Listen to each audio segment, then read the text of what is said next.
hoy tenemos a un invitado para mí muy especial porque es un gran amigo de muchos años de juventud dentro de la Gran Fraternidad Universal y de los Exploradores Cari de México. Están aquí varios hermanos también acompañándonos y la verdad es que me llena de gozo pleno porque es una persona que conozco con una gran calidad humana, con un gran trabajo realizado tanto como profesional como dentro de la gran institución. Y bueno, les voy a leer rápidamente un poquito de su currículum para quien no lo conoce o para quien conoce solo una parte de él como hermano de la Gran Fraternidad Universal y como explorador Cari.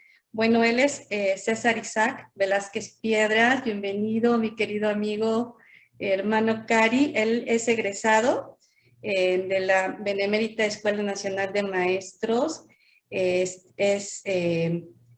Ocupa ahorita el grado de director en escuela primaria.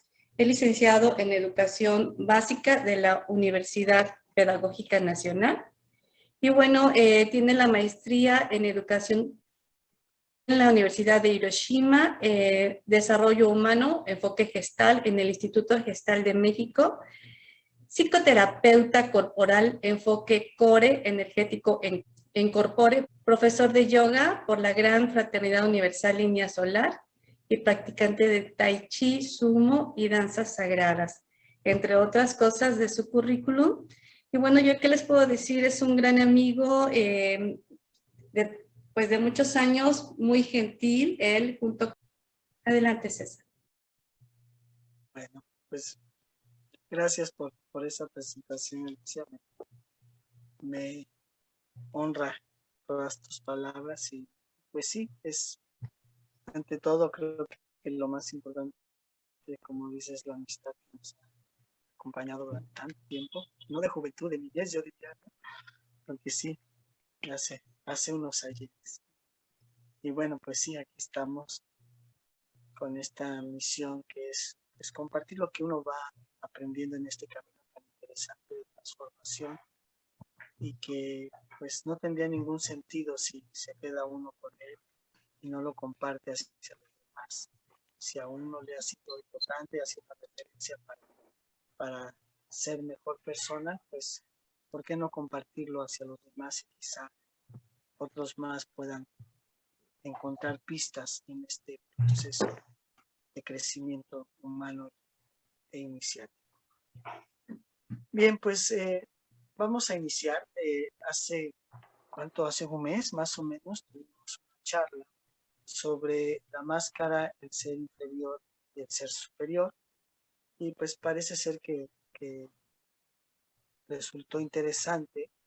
Entonces me pedían que si podíamos ahondar un poquito más al respecto.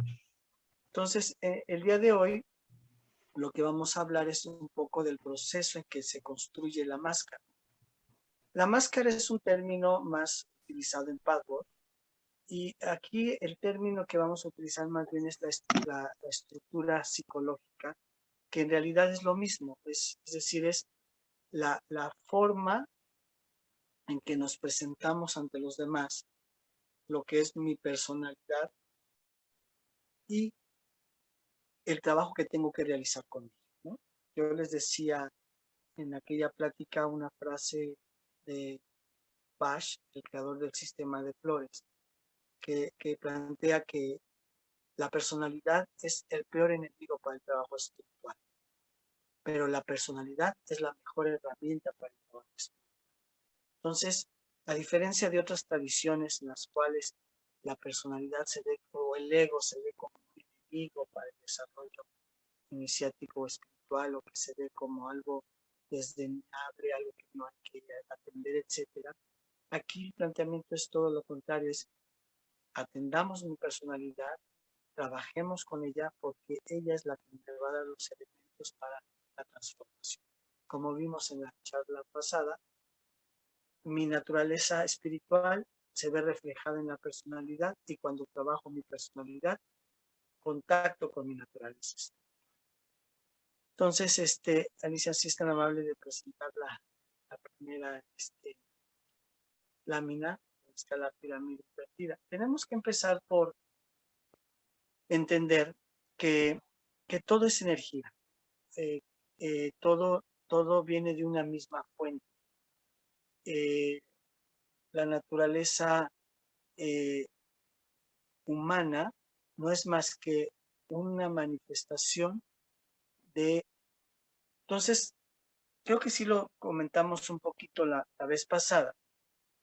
El todo decide manifestarse y para manifestarse despliega todo su potencial, generando una vibración diferente en cada nivel de desarrollo, ¿no? Entonces, es decir, esa espiritualidad única, universal, se va desdoblando energéticamente en una vibración cada vez más densa hasta llegar a la materia, en este caso nuestro.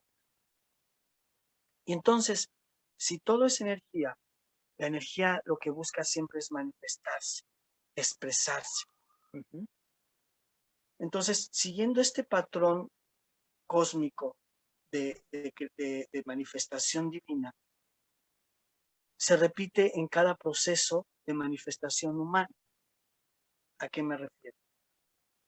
Cuando yo soy fecundado, en ese momento hay una conexión del alma que buscó este cuerpo para encarnar.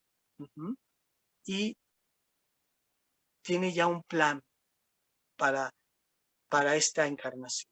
Es decir, el alma ya ha buscado las circunstancias idóneas, los padres, el medio ambiente, incluso el país, la cultura, donde voy a encarnar para tener una experiencia específica que mi alma necesita aprender. Entonces viene ese vínculo inmediato que algunos esotéricos llaman como el hilo de plata. ¿Sí? Y entonces esa energía espiritual necesita empezarse a manifestar en mí. Y entonces necesita empezar a descender, como se ve ahí en el esquema. Y entonces, cuando yo me engendro, esa energía entra por mi séptimo chakra. Y cuando nazco, sigue ahí ese contacto. Cuando nazco, ese hilo de oro, ese hilo de plata se vuelve hilo de oro, porque entonces ya se conecta con el espíritu universal para empezar a materializar mi propio espíritu. Y empieza a descender esa energía, literalmente, físicamente por mi cuerpo, tomando como eje mi columna vertebral, y entonces baja la cabeza, va descendiendo hacia la zona de la cara, de la garganta, ¿no? Aunque en Core Energetic, Pierracos no habla de los chakras, podemos tener esa imagen de cómo esa energía va descendiendo y el objetivo es que se desplace totalmente a lo que nosotros llamaríamos Muladhara, es decir, al centro de energía vital, que es nuestra parte baja. Entonces necesitamos que esta energía descienda de la manera más conveniente posible, más fluida, más natural. Y en el momento en que desciende, poder tener una manifestación plena de lo que soy. Decíamos, la energía busca manifestarse, y entonces para manifestarse, para expresarse, necesita fluir de manera libre. Y esto es precisamente lo que en bioenergética llaman el principio de placer. Cuando yo soy capaz de expresar mi ser libremente, de permitir que mi energía fluya libremente, entonces soy libre, soy pleno, soy total, soy integrado. Es lo que llamamos la función organísmica, es decir, mi cuerpo, mi mente, mis emociones fluyen de manera natural como un todo, organísticamente hablando, fluye de manera plena. Y eso es realmente lo que determina lo que podríamos denominar placer. Es esa capacidad de estar plenamente. Y eso es lo que buscamos todos. Buscamos la posibilidad de expresarnos de manera total, de manera libre, de manera espontánea. Sin embargo, esto desafortunadamente o afortunadamente, dependiendo cómo lo veamos, no es así. Es decir, mi energía no alcanza a fluir de manera plena y total hasta el depósito inferior que nosotros podríamos llamar la mano. Van surgiendo en mi proceso de desarrollo, van surgiendo ciertos eventos que bloquean este flujo libre de energía. Nosotros deberíamos de lograr este descenso de energía en todo mi ser en los primeros 7 años. Ustedes recordarán que las abuelitas decían que había que cuidar nuestra mollera, llamaban, ¿no? Que era por donde entra esta energía espiritual. Y más o menos alrededor de los 7 años es cuando se cierra esta conexión con lo espiritual. Y es cuando ya más o menos hemos formado nuestra propia personalidad. Y en este proceso hay eventos que evitan que la energía fluya de manera cotidiana. Y eso es precisamente lo que vamos a ver. ¿Qué pasa cuando la energía no fluye en ciertos puntos y por qué nos da ciertas características? ¿Ok? Entonces, bien, ahí podemos ver cómo se da este proceso de el flujo de la energía y cómo se va atorando. Si vemos en el punto 1 abajo, donde está este como espiral, es la energía, es precisamente el punto 1 que está manifestando la energía vital, la energía que Pierracos llama el orgón, pero que podemos llamar el ki o el chi.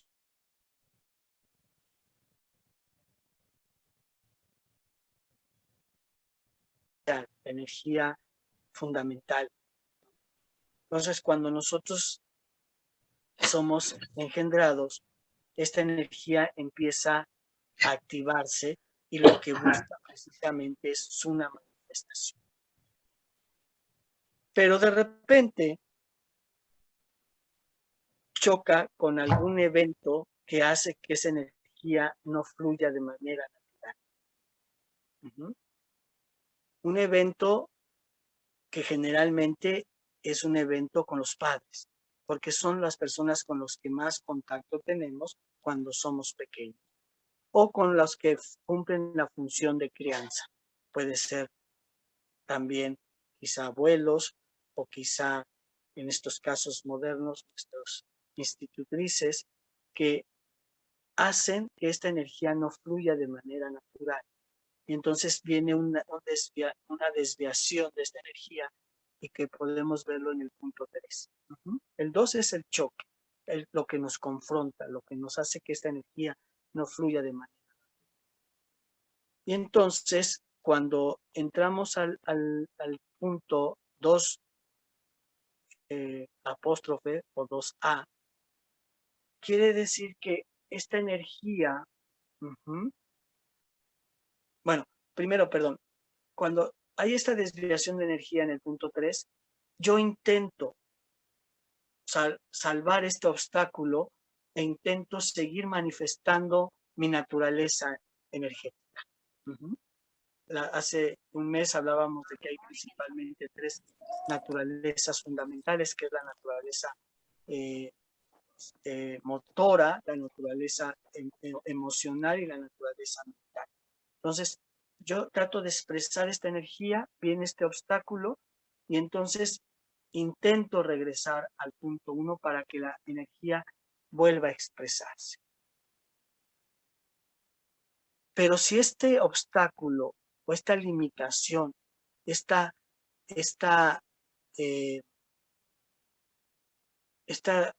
detención del flujo energético que viene por parte de mi medio ambiente, y repito, principalmente de mis padres, es constante, es permanente, entonces lo que yo hago, y ahí está marcado en el punto 5, es distorsionar mi energía, de tal forma de que de alguna manera pueda ajustarme, zafarme o liberarme de este obstáculo que no me está permitiendo fluir.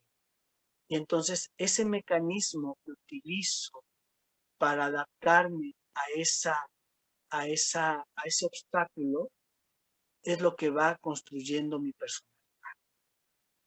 Yo hace un tiempo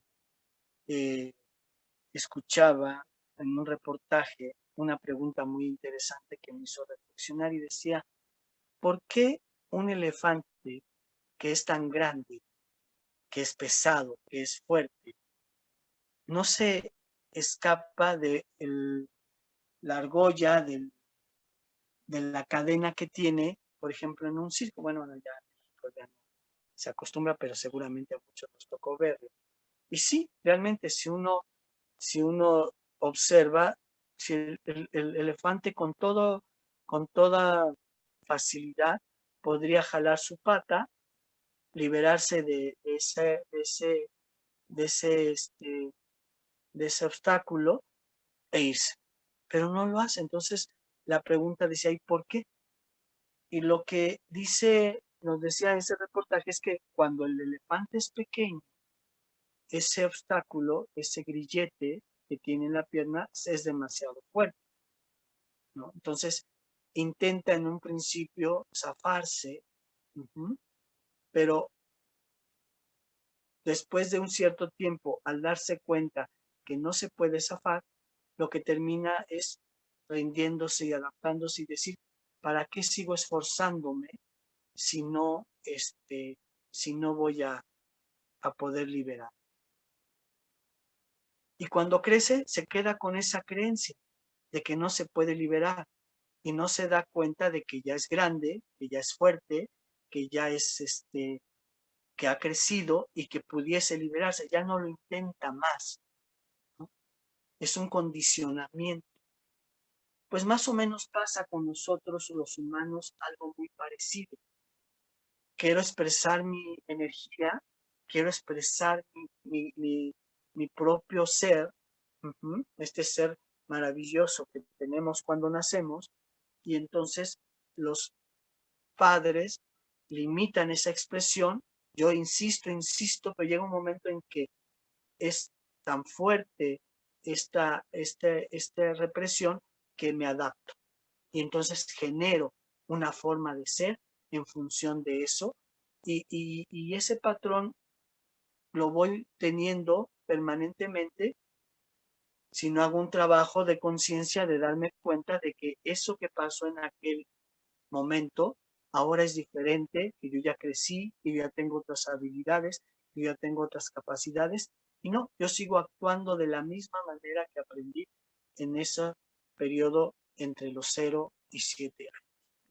Entonces, eso es el carácter que voy construyendo, esa caracterología que me define de una forma para responder ante el mundo. Ahora, tenemos que entender algo muy importante. ¿Por qué nos adaptamos a circunstancias que van en contra de nuestra propia naturaleza? Debemos recordar que cuando nosotros somos bebés, somos vulnerables y que necesitamos de manera de sobrevivencia la protección y más aún el amor de nuestros padres. Es una cosa de vida humana. Ahorita lo vamos a ver con más detalle. Y si no lo obtengo, puedo morir. Entonces voy a hacer todo lo posible por lograr, por alcanzar esa aceptación, ese reconocimiento, ese amor de mis padres. Entonces voy adaptando mi propia naturaleza al designio que mis padres van a marcar. Entonces, este es un poco, en términos generales, el mecanismo que funciona de la construcción.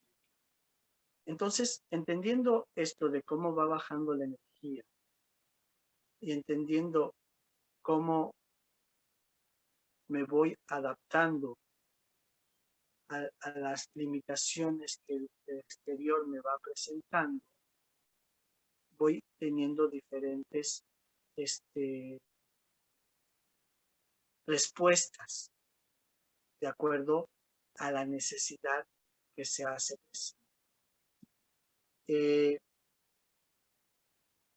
Habrá que pensar y ponernos en nuestra etapa evolutiva desde nuestra gestación. Bien, entonces tenemos que ubicarnos en ese contexto.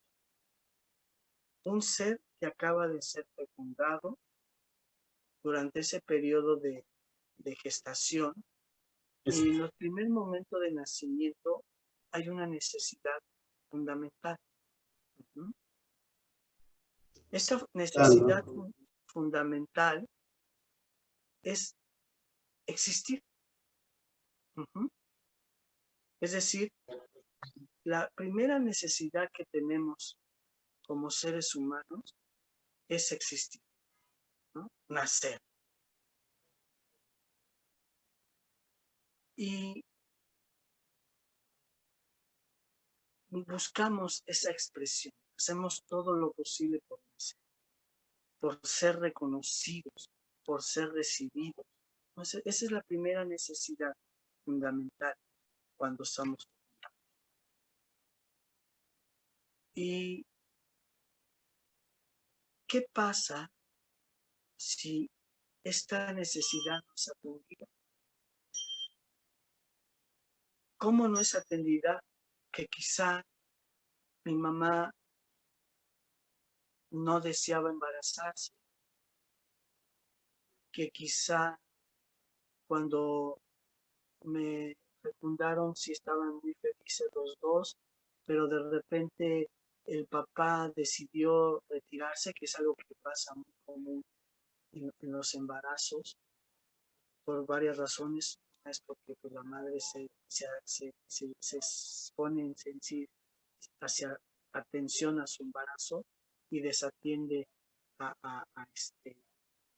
esposo, o al esposo le da pánico el compromiso, no sé, pero hay muchas cosas que hacen que comúnmente haya una cierta fricción de separación de parte del esposo con la pareja. Entonces la madre resiente esto y dice, híjole, no sé si haya hecho la mejor decisión.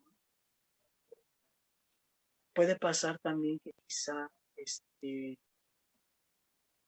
puede ser que inclusive la mamá sí desea a su hijo, pero las circunstancias en el medio ambiente son muy adversas. Puede haber mucha pobreza, un ambiente de violencia, en fin, el feto en ese momento no entiende las circunstancias, pero sí recibe la energía de decir, no soy bienvenido, no soy apto para estar aquí presente. Entonces, esto va a generar, obviamente no es algo racional, es algo que va más allá de la razón, es algo racional. Y además es algo que simplemente se va percibiendo en la energía. Entonces, la estructura psicológica de este niño es crear una personalidad ausente. Es decir, alguien donde prefiero no estar aquí. El mundo es tan adverso a mí que prefiero no estar aquí. Y entonces voy a generar una personalidad distante, fría, con poco contacto con las emociones. Y como mi energía se quedó muy arriba, muy en la fontanela, quizá hasta tengo contacto con cuestiones espirituales, soy demasiado en el mundo de las ideas, aterrizo poco las cosas. Mi propia mi cuerpo corporeidad, porque eso es también interesante. Como esto se mueve a nivel de energía, mi energía estructura mi corporeidad, mi estructura muscular y ósea. Entonces, como es alguien que no se logra aterrizar en la realidad, su cuerpo va a ser lánguido, delgado, con muchos cortes en sus coyunturas, en sus articulaciones, porque no hay ese flujo natural de energía. Todo queda aquí arriba. Entonces, es tiene mucha inspiración, tiene mucho contacto con el mundo de las ideas, con los pensamientos, puede ser hasta muy espiritual, pero poco aterrizado en la materia, en la realidad, en lo concreto. Generalmente son de pecho hundido, porque su respiración siempre es muy corta, porque es una expresión que podemos decir, vive a medio vivir, nunca termina de estar, ¿no? Nunca termina de estar. Eso es lo que en bioenergética le llaman una estructura esquizoide, ¿no? Es decir, alguien que intenta escapar de la realidad. Bueno, pasó esta etapa, ya más o menos fue bienvenido, fue recibido, más o menos fue aceptado en este mundo. Y entonces viene una segunda necesidad, que es la necesidad de ser alimentado, de alimentarse físicamente, de recibir pecho, ¿no? Y de recibir afecto también. Es una necesidad natural. Entonces, cuando esta segunda necesidad no es satisfecha, la energía se queda atorada en esta zona, en el pecho y mi boca. Y aquí viene un juego psicológico que tiene que ver con la dependencia. La necesidad de ser alimentado, si no se satisface de manera total, lo que voy a tener yo es la creencia de la carencia, de que nada es suficiente. Perdón, anterior, regresando a la anterior, todo esto, ¿se acuerdan lo que vimos del ser inferior? Todo esto va a generar mucho enojo, mucho coraje, imagínense, de no ser recibido o de no ser alimentado. Entonces, si yo no recibo esa alimentación, voy a estar en una necesidad constante de recibir y de que nada es suficiente. Y puede ser, porque además también entiendan que el alma viene predispuesto a una necesidad específica. Puede ser que a lo mejor yo se haya recibido de mi madre, pero la sensación que yo obtuve es que no fue suficiente. Entonces, si no fue suficiente, voy a tener dos respuestas ante esto.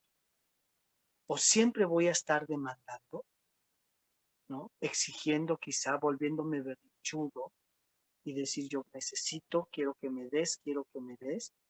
Y puede ser además que no sea explícito, sino que yo manipule para obtener las cosas.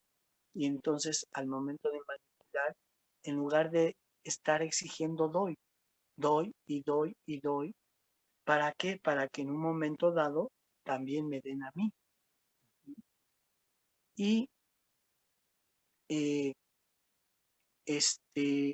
o puedo tener una compensación, es decir, como no me dan, me retiro y entonces ya no voy a necesitar de nada, ni de nadie. Y no solo eso, no voy a necesitar, sino que yo voy a dar.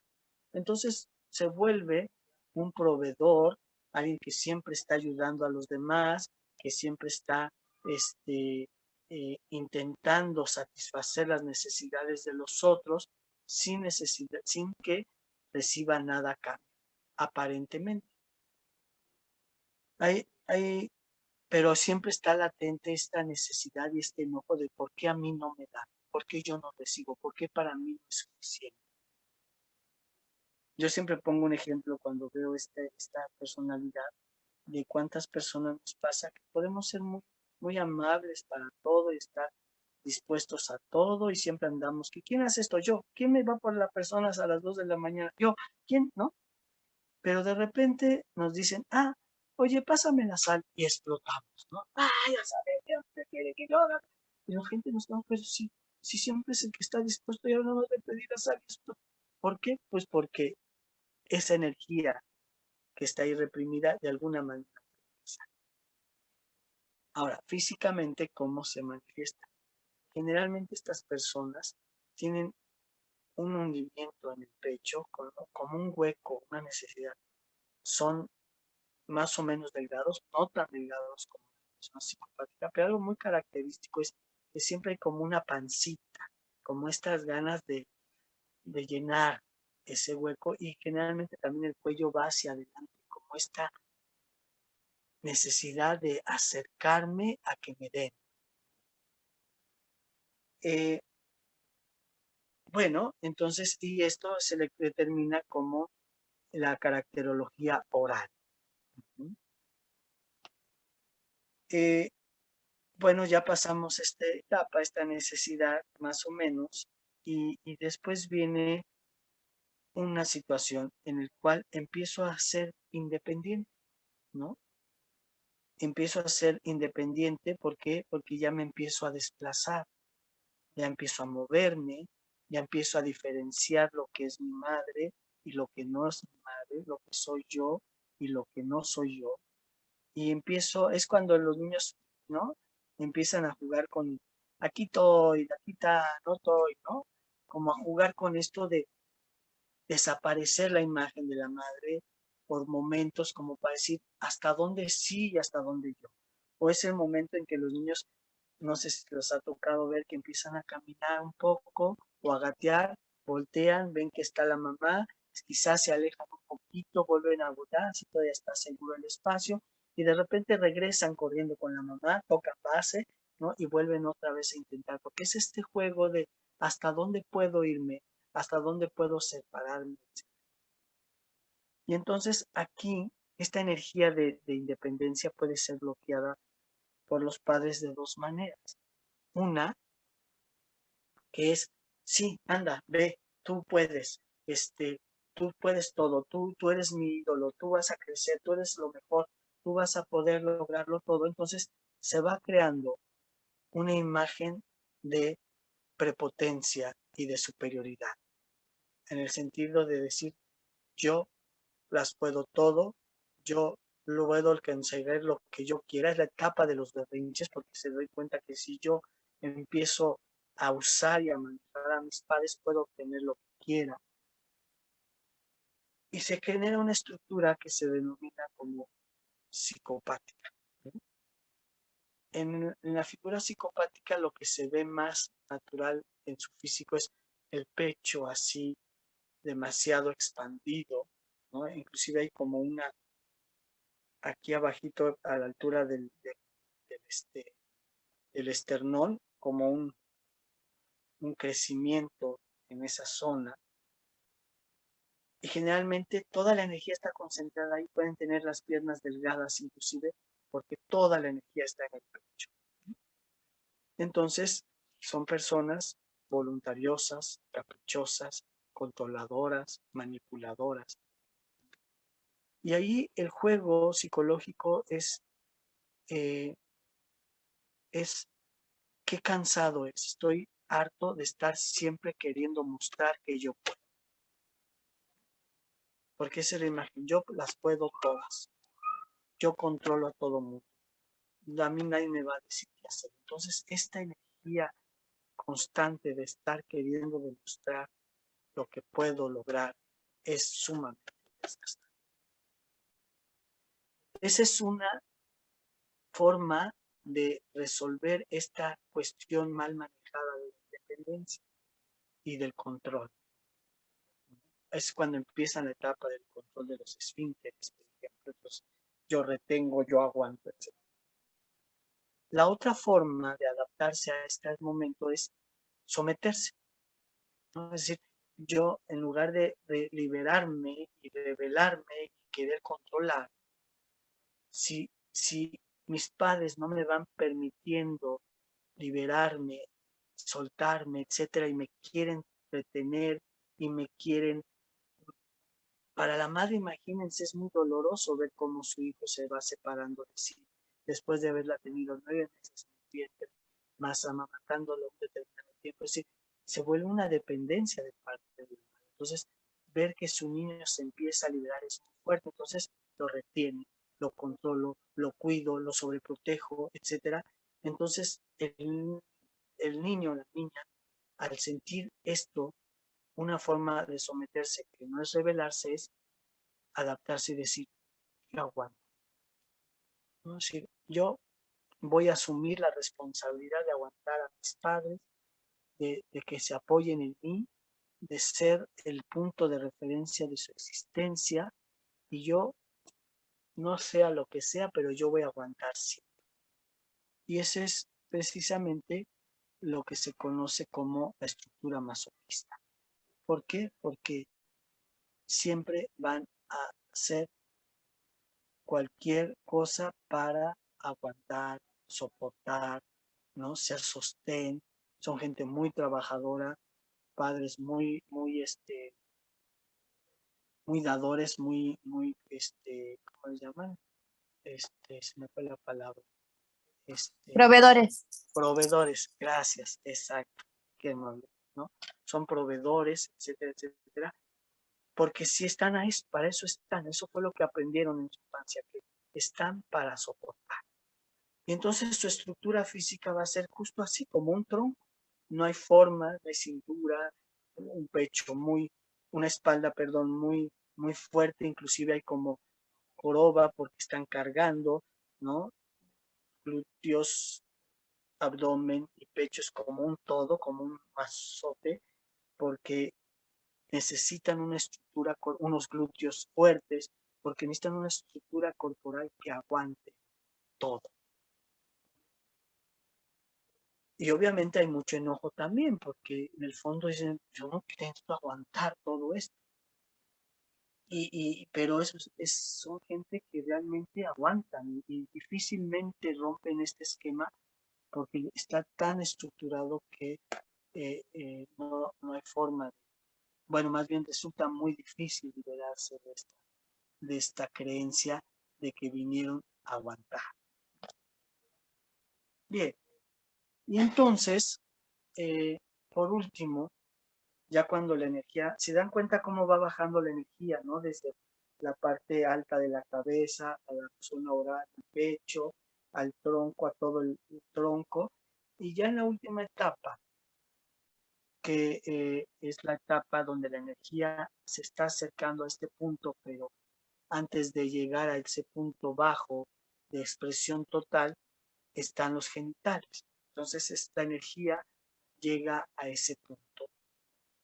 Y ahí viene una situación muy interesante porque cuando la energía llegó a ese punto, la gente que logró más o menos permitir que esa energía llegara ahí, parecen demasiado organizados, ¿no? Son gente que inclusive físicamente se ven armoniosos, son más o menos funcionales en el exterior, pero aquí hay una situación interna muy grave. Es la etapa en que el niño empieza ya a diferenciarse totalmente de sus padres y empieza a tener un acercamiento casi podríamos decir sexual, no necesariamente genital, pero sí una atracción de género con el padre del sexo opuesto. A veces puede ser con el padre del mismo sexo, pero generalmente es con el padre del sexo opuesto y viene esta parte del enamoramiento. Es decir, el hijo y la hija se enamoran de su padre, literalmente. Y es la etapa en que, por ejemplo, los niños, cuando ven que sus papás se están besando, se meten en medio y separa uno de ellos, o que juega que es su novia o que es su novio, que la besa, y a veces hasta se siente un erotismo, ¿no? Los que han sido padres sabrán de esto, de que si hay como esta parte de seducción de parte del hijo para obtener el amor del padre. Y entonces aquí pueden pasar varias cosas. Una es que el padre o la madre se empiece a retirar. Al no saber cómo manejar esta situación, se empieza a retirar de su hijo, de su hija. Entonces el niño no entiende qué pasa, ¿no? Y lo ve como una traición. El ser que yo amo se aleja de mí y prefiere a su pareja o simplemente se aleja. Entonces lo ve como una traición, ¿no?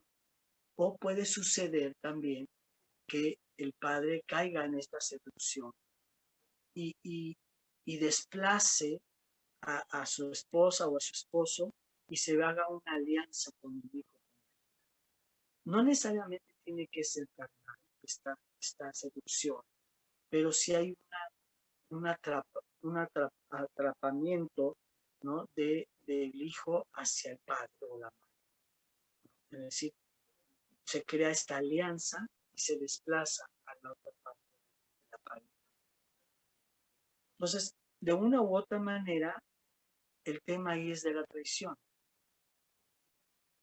Porque si mi padre o mi madre se aleja de mí, que decía que me amaba y que yo amaba, entonces yo ya no puedo confiar en las personas del sexo opuesto. O si se escala la seducción, también hay traición porque está traicionando la pareja a su otra parte de la pareja. Y entonces viene una alianza. Y entonces yo decido en esa infancia, en esa inmadurez racional, decido que voy a ser siempre la pareja de mi padre o de mi madre y que nunca más voy a encontrar a alguien más que pueda sustituir. Y entonces pasan cosas muy raras como por ejemplo permanecer completamente todo el tiempo enamorado de mi padre y de mi madre, y aunque pueda establecer una relación con otra persona, siempre va a ser el punto de referencia a mi padre o mi madre. Entonces se pierde la posibilidad de disfrutar la sexualidad, porque entonces creo que si yo me enamoro de otra persona, le estoy fallando.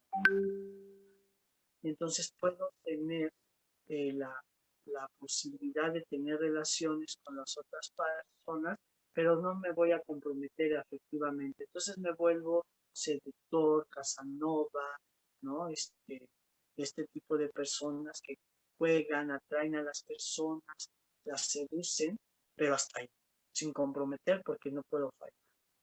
O inclusive puede ser también ser frío, porque sí puedo enamorarme, pero nunca comprometer mi genitalidad. De tal forma que viene un rompimiento entre afecto y sexualidad. O amo o disfruto, pero las dos cosas no se pueden porque entonces estoy traicionado. Entonces, más o menos, estas son las etapas en las que va bajando la energía y los elementos en los que me puedo ir atorando, o donde me atoré, mejor dicho, de acuerdo a los obstáculos que obtuve de mis padres. Entonces, aquí lo interesante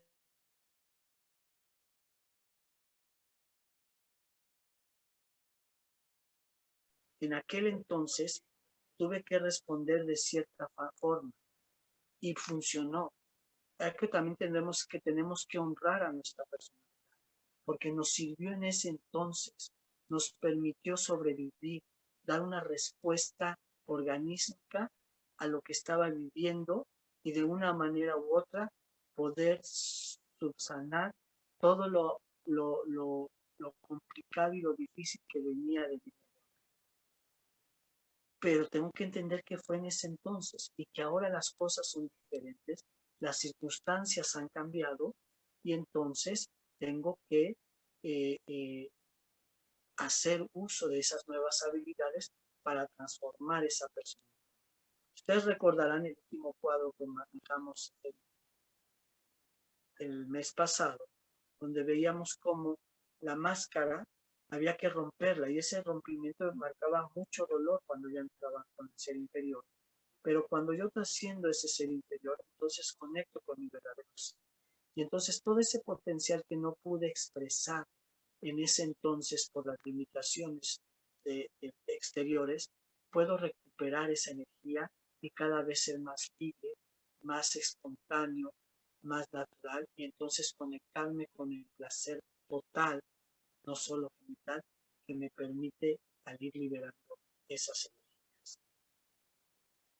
Entonces, es un poco lo que hoy quería plantearles, ¿no? Cómo se va construyendo esta máscara, cómo se va construyendo estas estructuras caracterológicas, esta personalidad, este ego, y al darme cuenta de ello, poder ir trabajando e ir rompiendo estas contradicciones. Porque además algo también interesante es que hay una repercusión física.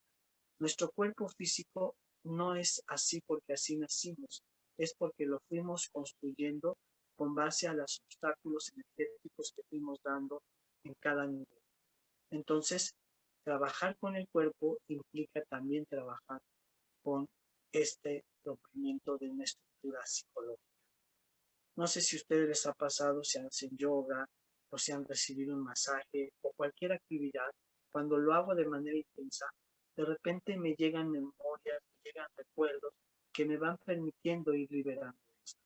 Entonces, la invitación sería a que le entremos a este trabajo de reconocimiento de nuestra personalidad y del rompimiento de estos obstáculos energéticos que hay en ella para ir siendo cada vez más libres, más espontáneos, más placenteros en nuestra propia vida, que nuestra energía fluya cada vez de manera natural. Bien, pues por mi parte sería la exposición. Yo creo que pasaríamos a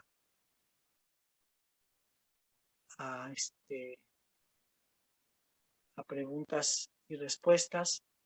Entonces, pues, Alicia, si gustas moderar esta parte para poder interactuar un poquito más con. Claro que sí, querido hermano, muy interesante el tema. Sería el momento de preguntas para los que quieran. Yo quiero preguntar. Adelante. Bueno, pues es un gusto escuchar esta conferencia que es muy interesante. Se toca sobre la energía. Yo soy un eterno estudiante sobre la cuestión de la energía. Tengo más de 40 años estudiando la energía. Pues se toca un tema muy interesante que pues, vive aquí, de verdad que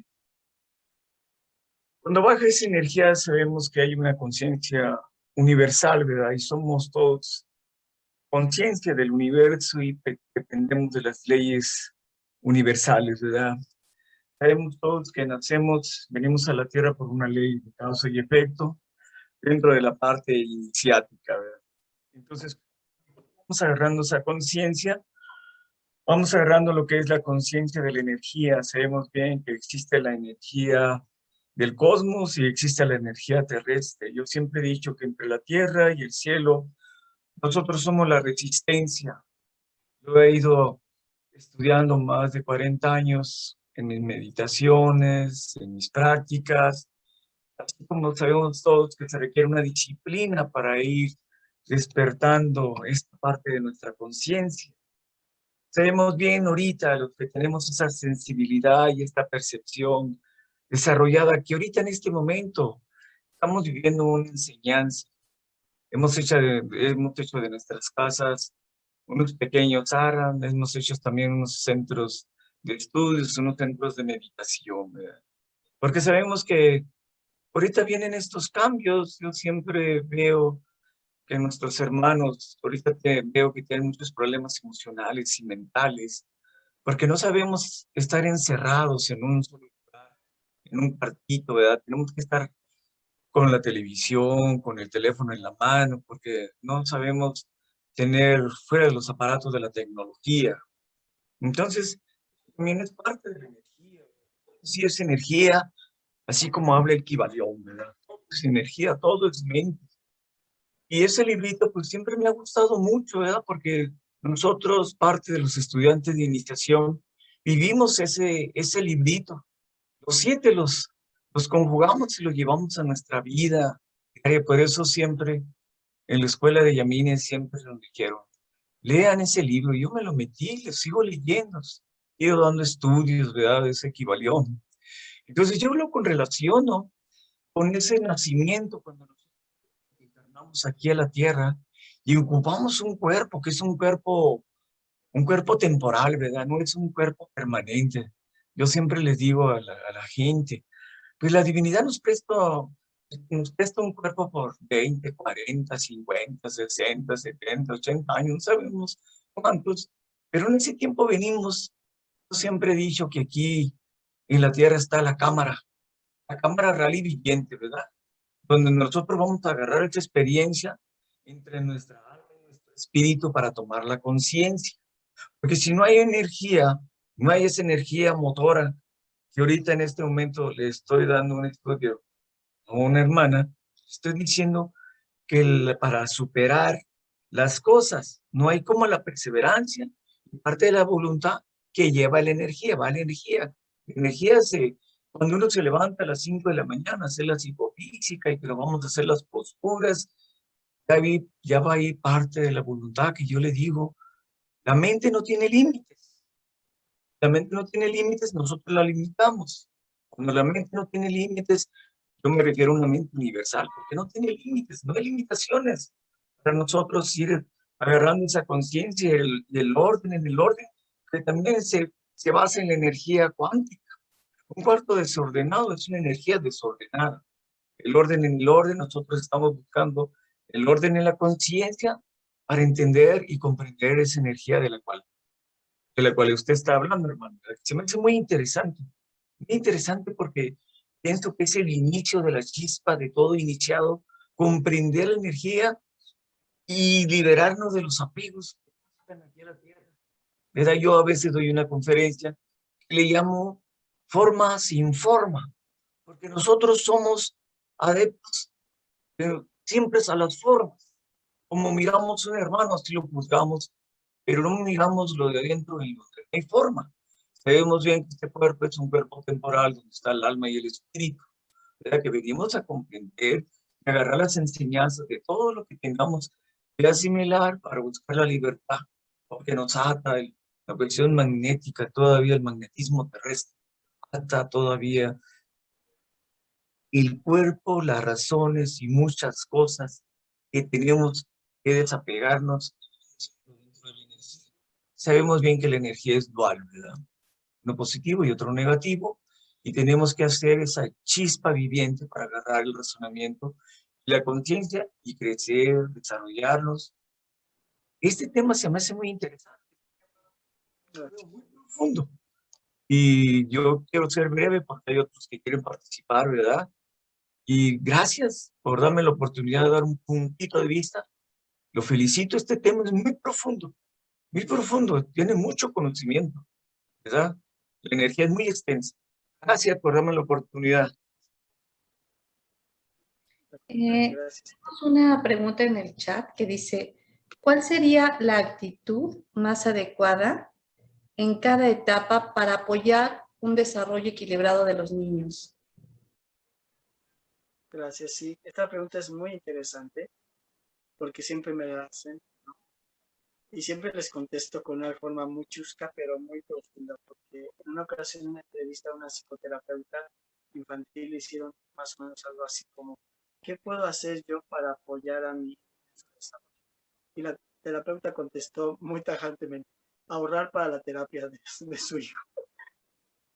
Parece muy chusco, pero es muy profundo, porque primero hay que entender una cosa. Lo que les decía, el niño ya viene con una disposición de su alma a tener cierta experiencia. Entonces, haga lo que yo haga, el niño tiene esa disposición.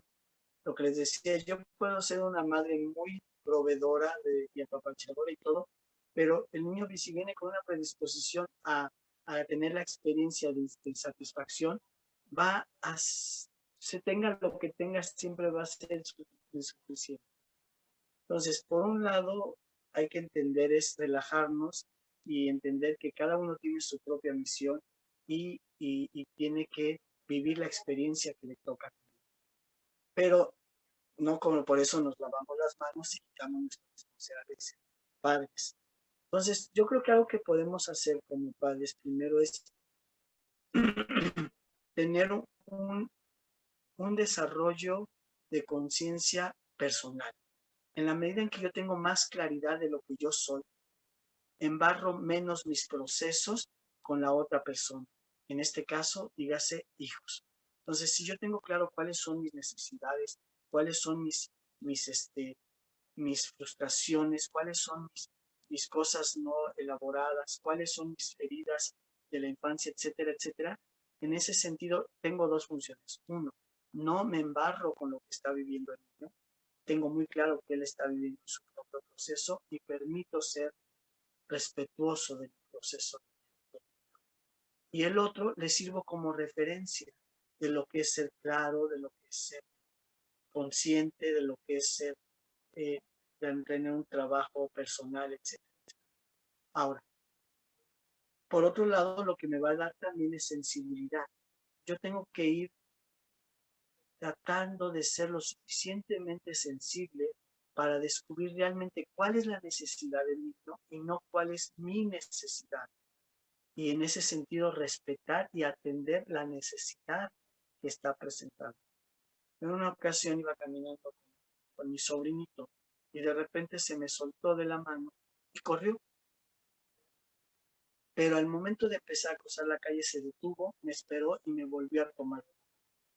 Esto yo creo que es una referencia interesante. Tenemos que estar lo suficientemente sensibles para entender cuando el niño es momento de que se suelte y cuando es momento de proteger. Y no tanto mi necesidad, repito, sino la necesidad. Entonces necesito mucha sensibilidad para ir percibiendo el proceso en que está viviendo el niño y cómo atender esa necesidad. No sé si fui claro, pero esto es creo que lo esencial de cómo podemos apoyar a mis hijos en su proceso de desarrollo. Muy bien, muchas gracias. ¿Alguna otra pregunta que quieran hacer?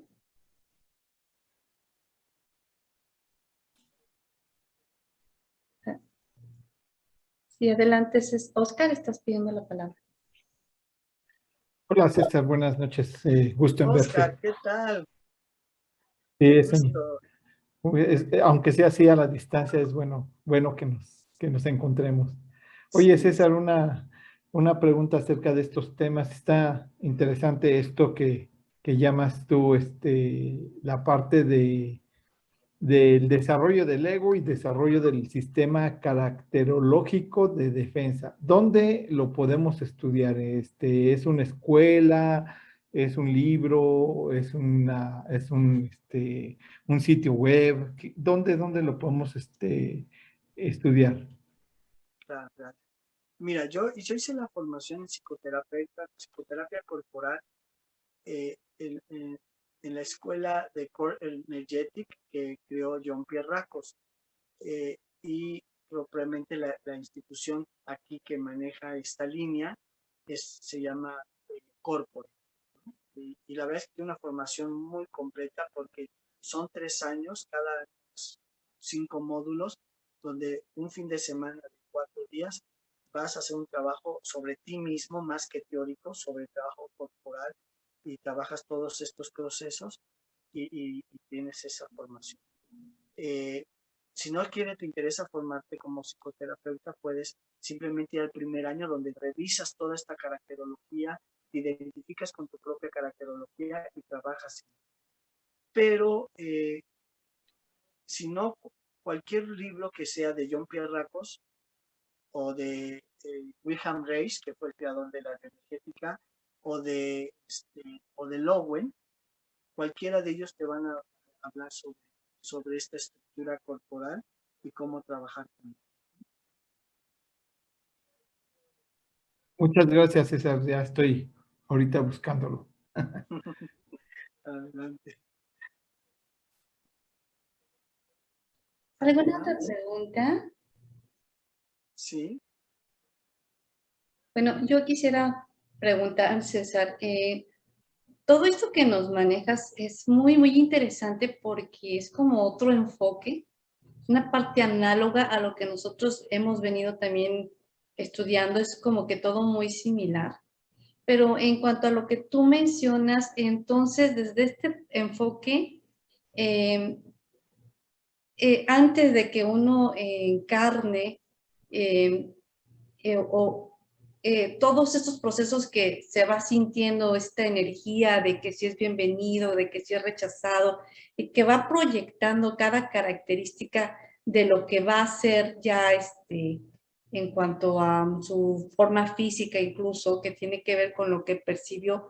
Estamos hablando de qué momento, de una etapa prenatal en el vientre que está recibiendo o antes de encarnar, porque esa parte no me quedó muy, muy clara y me parece como que un punto así muy, muy interesante.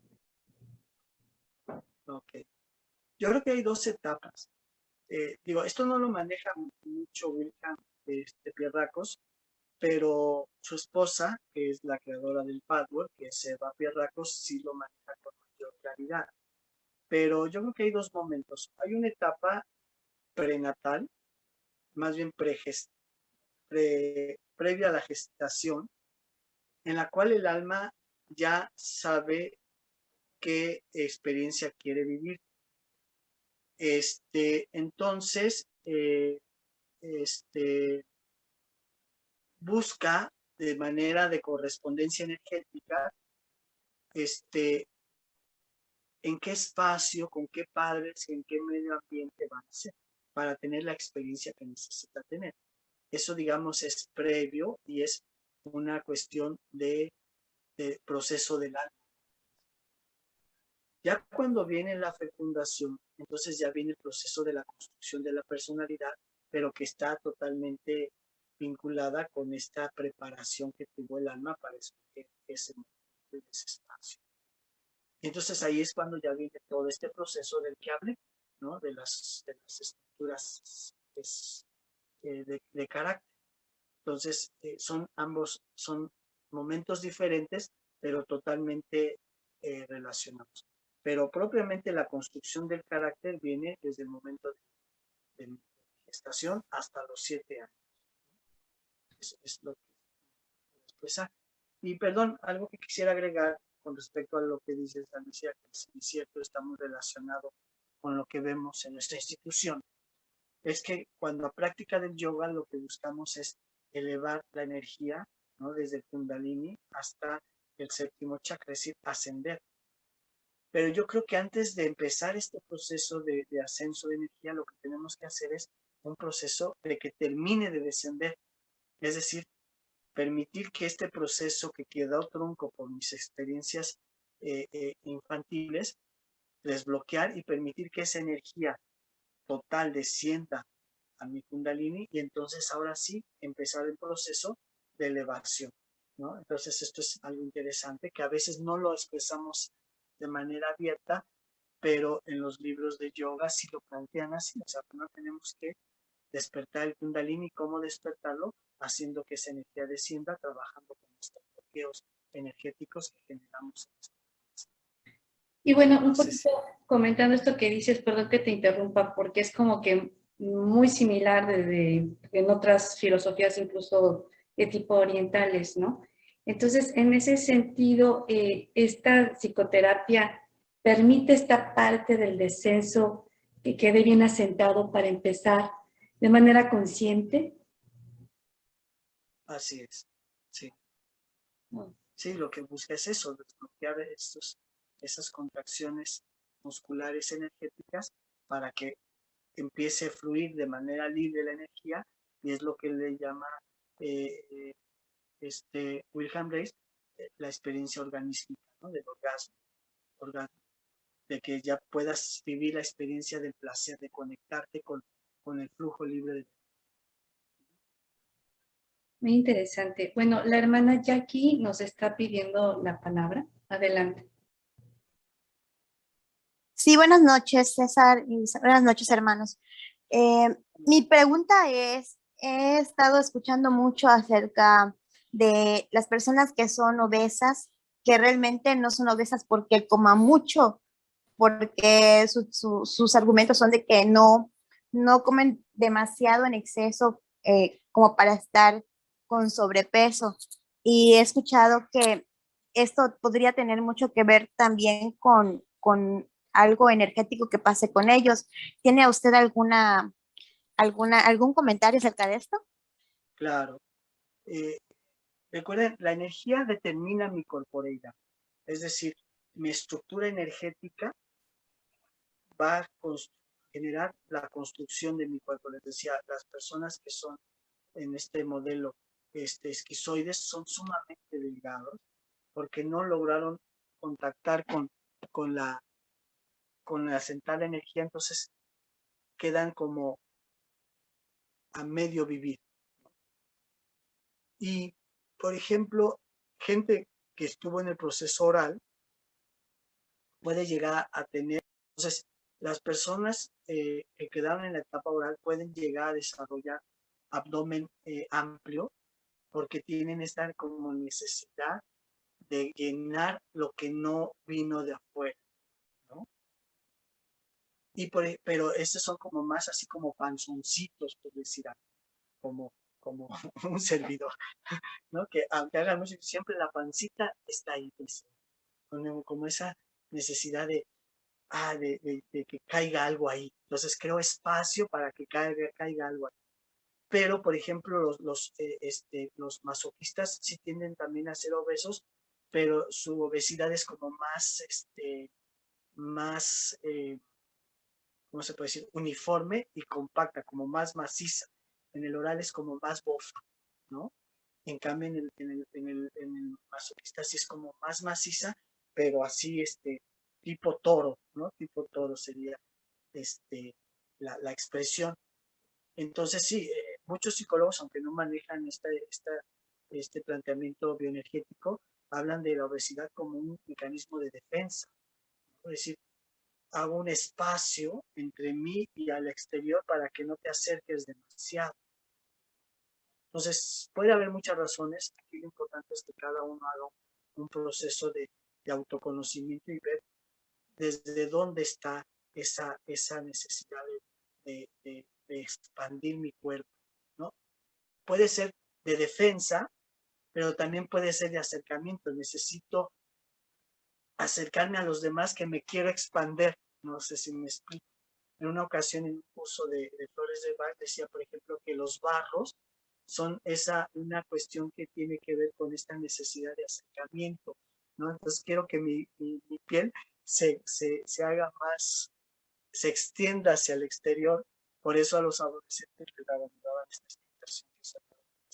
Entonces sí, efectivamente mi propio cuerpo tiene una explicación energética que tiene que ver con mi estructura psíquica que generé en mi infancia. Entonces, la razón específica sería difícil explicarla porque cada uno tiene sus razones, pero habrá que estudiarlas y analizarlas.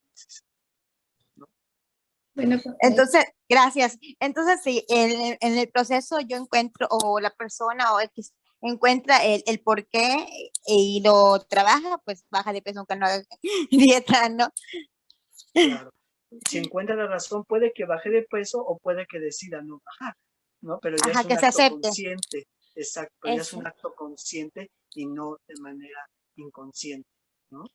Sí, incluso recuerdo que una clase con mi instructora de yoga nos comentaba que existe realmente un vacío que se genera arribita del estómago, Sí. pero creo que nos comentó que era, no sé, era una glándula o el nombre específico del órgano, que en realidad sí necesitaba estar como que ser llenado y por eso es la tendencia que hay hacia comer, comer, comer, hasta que se hace presión en el estómago y tienen la satisfacción porque ya está lleno, pero no es en realidad la necesidad, o sea, por necesidad de comida.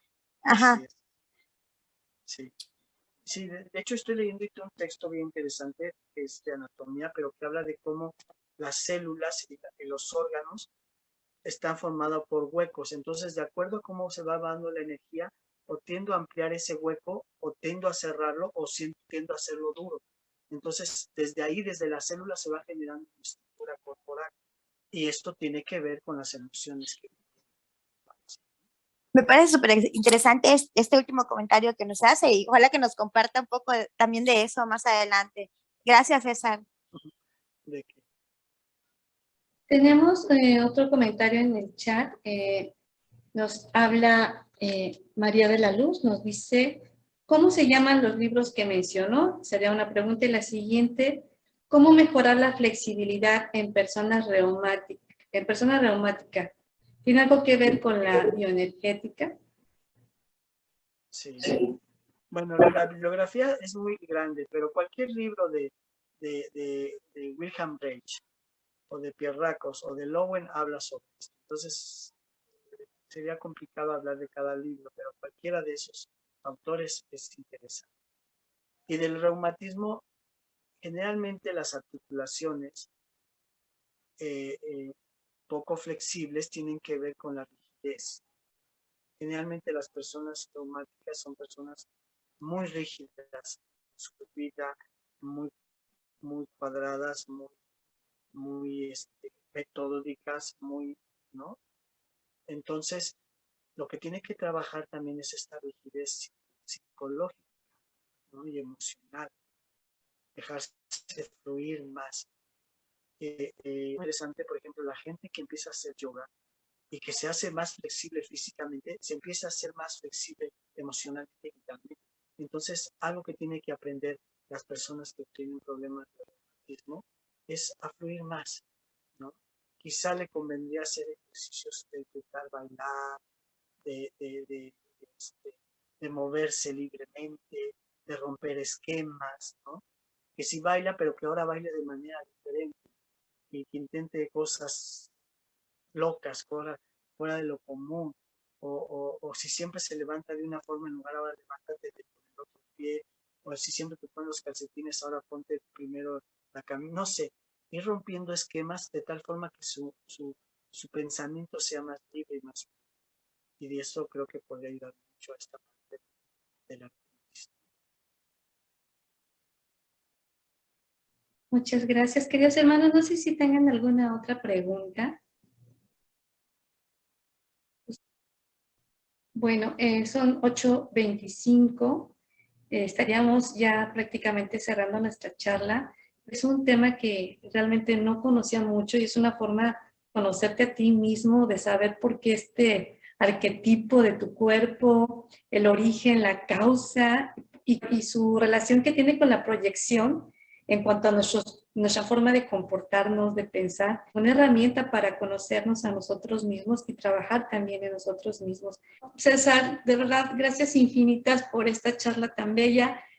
Sé que tienes mucho trabajo, pero ojalá próximamente, cuando te des oportunidad, que tengas un tiempito, un espacio, nos puedas seguir compartiendo estos temas pues, que nos sirven mucho para aprender y para ver más, estudiar más, introducirnos más y sobre todo para aplicarnos a nuestra vida, ¿no? Porque eso es lo más importante, que nos apliquemos en lo que estamos aprendiendo para ir creciendo, ¿no? Interna y externamente. Y bueno, ahora sí, ¿qué tal si nos haces el honor de cerrarnos esta charla, por favor? Gracias. Pues antes que nada, gracias por la oportunidad. Qué gusto de compartir con ustedes, contigo, Alicia. Es mutuo y profundo con Oscar. Creo que estaba por esta, Citlali, no sé si es la Citlali. Citlali, Sí, soy Gustavo. Citlali. Sí, Este, Citlali, la mamá de Yunuen Manuel. mira, Sí, qué gusto verte, qué César. gusto. Sano y Entonces, feliz. en verdad, primero que nada, qué gusto verlos. Y segundo, pues nada más, dice por ahí un refrán que dice algo torcido jamás se endereza.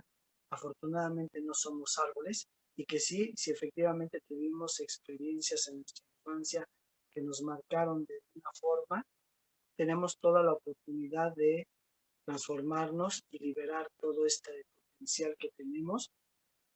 Y entonces la invitación sería a conocer nuestro cuerpo, procurar disciplinas como el yoga, como las artes marciales, o simplemente correr, bailar, hacer cualquier cosa que implique utilizar nuestro cuerpo, porque a través de él vamos conociéndonos y nos vamos.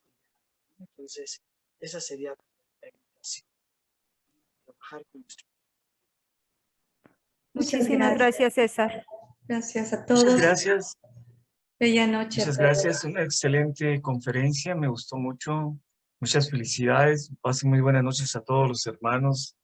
Estamos en estas disciplinas hermosas. Pax. Bella noche. Gracias. César. Muchas gracias, Pax.